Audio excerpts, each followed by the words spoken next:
Bisitahin natin yung pusa namin. Iniwan namin dito. Sana hindi siya natatakot. Ayan, may mga kasama siyang aso. Siya lang yung pusa yata. Ito yung mga kasama niyang aso.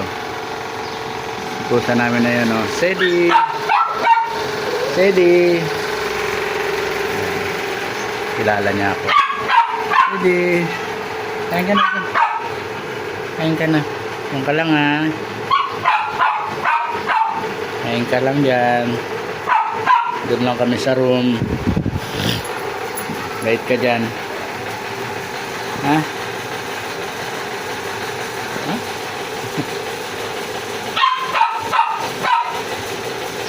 Kain ka na. Ha?